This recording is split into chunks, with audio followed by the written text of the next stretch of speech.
Welcome to the Tech Bytes podcast from the Packet Pushers. Our sponsor today is Fortinet, and we're going to talk to a customer of theirs using multiple Fortinet products, including Firewalls, the Firewall Analyzer, Fortinet Security Fabric, their endpoint security client, and more. Our guest is Bill Pulte. He is CIO of the Educational Services Unit, and they provide education services to public schools in Nebraska. Bill, welcome to the podcast. And to get us started, can you just briefly describe what the Educational Services Unit is? I mentioned public school support, but give us a little more detail. Yeah, absolutely. First of all, thank you very much for having me.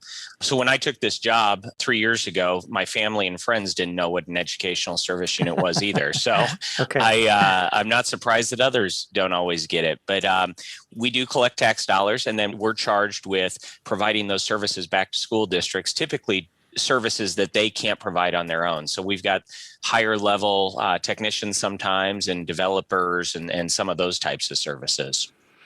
Okay, so you're providing stuff like that to schools because it's just more financially feasible for one person to do. It's almost like a service provider. Yeah, absolutely. And one of the things that we do that not every educational service unit does, but we land internet access here for all of our districts. So we're essentially an internet provider for the districts. Okay, so this leads us into the discussion around firewalls. And my understanding is that you got introduced to Fortinet because school districts in the state happened to adopt Fortinet's FortiGate firewalls, and you liked them well enough that you wanted to bring them into the ESU. Is that what happened?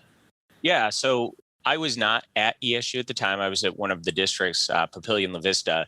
But what's interesting, Nebraska's got a great program here in the state called Network Nebraska, and it provides internet access to school districts around the state, and their aggregation points. And ESU just happens to be an aggregation point. So at the time, I was using a competitor to Fortinet, and all we were doing was stateful firewall. But a lot of Network Nebraska was moving to Fortinet. So when we had an RFP come up, it made a lot of sense for us to go with their security solution. And then a few years later, as I moved over to ESU, we've just kind of stayed with that, and we've just kept adding services that are provided by Fortinet, have just started adding those services, and we've been pleased with everything that we've gotten from them at this point. Firewalls are firewalls from some perspective, right, Bill? So what did you latch on to that you grabbed here and said, yes, this is I want the Fortinet thing? It wasn't just the RFP and other people in the state using it. You liked this thing. Yeah. Oh, we absolutely did. We ran it through its paces as we did the RFP, and I agree with you to an extent. You know, a firewall is a firewall if you're doing stateful firewalls. But as we wanted to add services, and yes, that a lot of these firewalls then do a lot of these services. But as we ran the FortiGate through its paces, we really saw higher bandwidth coming through as we turned services on. So at the time, we were just stateful firewall, but we've added in antivirus, we've added in application control, we've added in DNS, intrusion prevention, web filtering, and VPN. So, and we've just been super pleased every time we turn a service on. We just don't see that much degradation of our access. Got it. And that's an important feature because a lot of times when your firewall, which is also running multiple functions, you've turned them on and you see performance go down. Right. to the point of it being the butt of jokes. Here's the performance. Yeah, but did you turn? Oh, you want me to turn services on? Oh, that's different. Yeah. Here's the other number. Here's the hidden right. data sheet. No, you're 100% right. Everybody always gives you their number when you've got no services on. Oh yeah, we can do 20 gig or whatever it is. And then you start asking about services and you just watch that number plummet. So in addition to the firewalls, you mentioned other products, and one of them is the Fortinet Analyzer, which my understanding is that's essentially an event and security log collector. You're using that, and you're also using it essentially to serve other schools. Can you talk more about that? Yeah, so my focus for the last 3 years since I've got here is to really focus on providing services for districts that all our districts can use. Currently, we have 18 districts that we work with. 16 of them are using FortiGates. And so as we looked at adding to the security fabric a little bit and how do we get some of these reports done, or this reporting done, Fortinet Analyzer made a lot of sense to us. And one of the things we really loved about it was the ability to do multi-tenancy. So we can carve off different aspects for districts and say, hey, you're going to get this much space. And so we spent a little bit much on our Fortinet Analyzer, but this is what I love about educational service units in the state of Nebraska. even though we spent an extra $40,000 on our Fortinet Analyzer, it was still a lot cheaper than if every district had to go buy their own. And so now we're allowing districts to use that space, and we can manage it for them. And I just think it's a win-win for everybody. And in terms of that multi-tenancy, if I'm a school district and I need to, for some reason, go in and look at some logs to, investigate an event, I don't have to dig through everybody's. You can just peel off the logs that I need for my district. Is that the idea? Or my particular firewall? Yeah, that's exactly what we're doing. So, if we've got Elkhorn Public Schools, for instance, and they've got their logs in there, they're only seeing their logs. They're only going through their pieces. So that's one of the things that was essential to us, because we don't want districts seeing other districts' information. We want to be able to secure that district to district. Do you have a sense of scale of this device? Well, we bought it with the idea that we could do about 12 districts. So we could scale higher if we'd bought the larger one or had gone even larger. But we know that not every district's going to take every service that we use. So we said, well, this is a 5-year purchase. We're going to do this in such a way that we can do 12 school districts on this. And then we give every school district, we carve out space based upon size. So every school gets 1.5 terabytes, I believe, of storage space there. Wow. Is kind of how we do that. Mm-hmm. Do you have a sense of how often individual school districts are coming in to look at logs and play with Fortinet Analyzer? Yeah, I think that's district by district. One of the problems with education right now in general is that for years, their focus has been outside of education from a security realm. And so education hasn't put the money into hiring CISOs and doing things like that. And so it's just kind of fallen back on a network administrator most of the time. And I've been one of those network administrators in a school district, and you've got 20 things on your plate. And sometimes the last thing to worry about is, did I look at the logs today? And so what happens is districts are waiting to see if there's an event, and then they get back into them. So I don't think at this point we're seeing that push to be super proactive with it. But in the next few years, and we're starting to see changes around cybersecurity insurance, that other industries saw years ago, we're starting to see those in education. So I think we're going to get to the point where districts are going to have to, or educational service units are going to have to hire security officers who are more proactive with this. And you'll be prepared for them when that happens. Yep, those are the conversations we're having. I've had 2 conversations just today focused on that exact piece, because the state of Nebraska, there's one major insurer for schools, and they're asking people to fill out a survey around cybersecurity. And if you don't fill it out correctly, you could have your ransomware piece dropped. And so there's going to be a focus here in the next 6 months to make sure that everybody can fill out this survey appropriately and people feel good about the security they have in place.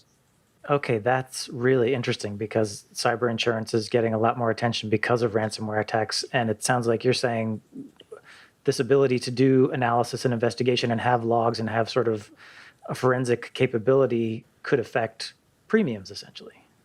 Yeah, absolutely. And that piece wasn't on there directly, but this has to be renewed every year. And so we realized that the 13 questions that are being asked this year aren't going to be the 13 questions that they ask next year. Mm-hmm. The 13 questions they ask this year, one might be, do you have multi-factor authentication? Well, that might be no for some people, yes for some people right now. 5 years from now, I think that might be everybody's doing it. So what are going to be the next things that these insurance companies want to know you can do? And I think these analysis and reading these logs is going to be a huge piece of that in the future. So did you have Fortinet deployed during the pandemic? And if so, did it play a part in your remote work or your hybrid work strategy for either employees or students, teachers, faculty? Yeah, so we are the largest ESU in the state. We serve about 85,000 students every day on our network. Conservatively, we have 110,000 to 120,000 network devices on the network. And one day in March, none of those devices showed up. They all stayed at home. And that was definitely different. And it took us a while to catch up, especially with the students, because they didn't have, remote accounts. They didn't have a lot of that stuff in a number of situations. I think the thing that we felt great about was that we were using the VPN client specifically here at ESU. We run a finance system as well. And we were already using that system. So the EMS client was already on the computers. VPN was already there. All we had to do was move some employees into the correct Active Directory group, and they had access into the network. It was seamless. It was unbelievably smooth, and we had very little issues with that. Now, if you want to talk to me about students getting access, that's a different conversation. And that's a much more difficult conversation because not everybody's internet's the same at home and stuff like that. But from a staff perspective, we felt very, very good about how well things went and how quickly they went. I got the call on a Sunday night saying that we were going to close the office. Only administrators were coming in on Monday. And by Monday afternoon, I think we had everybody who needed access in. We had access in for them. It just worked. It did. Seems like. And, salespeople come in and they always say that. Every salesperson who's been in my office over the last 20 years has said, oh, our product just works. And I find that to be true about 10% of the time. And with Fortinet, it was true. So. Well, I paused. I was waiting for the other shoe to drop, and you just trailed off. I'm like, it just worked. It just worked. Okay. That never happens. So you've clearly had a lot of experience with Fortinet products. Are you considering bringing in others? And, do you see any trade-offs with sort of putting all your security eggs in one basket? Yeah. Oh, we absolutely do. We are looking at doing some other projects specifically around endpoint security. We are using the endpoint security product, but do we need to be doing other things? We are an Office 365 shop, so do we need to be doing things from that standpoint as well to try to mitigate anything that might be coming in? I think that what scares everybody is the 0-day attacks, and having multiple pieces in place is going to help that. One of the other things we did, and this isn't around security, but it just came around that idea of, hey, the product works. We did put in the Fortinet phone system as well. And part of the decision around that was the fact that, hey, the firewalls are working so well, the analyzer is working so well. They put a bid in on the phone system, and we were like, all it is we're going to add this one little device and the phone devices, and it's just worked for us as well. It's a SIP solution that we don't really struggle with. I mean, the value of it just works is really significant, especially for what I presume is, you don't have a lot of disposable IT resources at your fingertips. Yeah, no, that's one of the biggest things. I'm here late tonight. We've got our board meeting to approve the budget, and we just do not have what a banking industry might have when they say, oh, we're going to do cybersecurity. We're going to need X amount more percentage or whatever it is. My percentage increase is going to be around 1%, but I'm going to have to do all these other things. And so the more I can tie multiple systems together and work with a single partner is such a benefit to me. And Fortinet has been that partner. I've just been blessed that, and it truly is a partnership that we feel like we have with Fortinet, to the point that 16 of our 18 districts have gone out and bought Fortinet firewalls, and we've got another one that I think will be coming on board this fall or this winter as well. It's just that one holdout. Yep. Okay, so phones. I didn't actually know that Fortinet did phones. I do know they do APs as part of their portfolio. Is that something you're also looking at?